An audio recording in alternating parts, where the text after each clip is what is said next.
Dernière étape de construction pour la rénovation du quartier Bourg-Gasser, vendredi 24 mai 2013, avec la pose symbolique de la première pierre de la future résidence La Traviata par M. Vincent Morella, maire adjoint de la ville, entouré des élus, des membres du conseil d'administration Mosellis et des différents partenaires de l'opération. Cette construction signera l'achèvement d'un vaste programme de renouvellement urbain du quartier débuté dans les années 90 et qui comportera 38 appartements de type HLM, dernier cri, bien loin du concept innovant mais dépassé de la cité radieuse des années 70.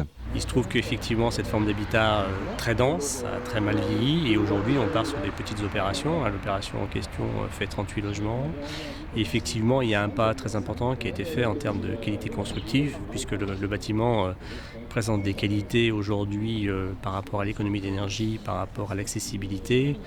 Quand on parle d'accessibilité, c'est-à-dire la possibilité pour des personnes à mobilité réduite de pouvoir se loger dans des conditions d'accessibilité du logement favorisées. Bon, ce sont autant de points qui, à l'époque, effectivement, n'étaient pas forcément traités de manière privilégiée. Aujourd'hui, effectivement, ce sont nos axes de travail pour produire du logement, disons, de qualité. On se définit comme des offices HLM, habitat à loyer modéré, mais notre ambition maintenant porte aussi sur les charges, puisque les locataires sont très regardants sur le niveau des charges. L'objectif, effectivement, c'est de pouvoir diviser les consommations. Alors, bon, sur un bâtiment comme celui-ci, par rapport à ce qu'on a connu du Bourg-Gasser, je pense que les consommations sont réduites sur des niveaux de 4 à 5 fois inférieurs aujourd'hui à ce qu'elles étaient des normes de l'époque.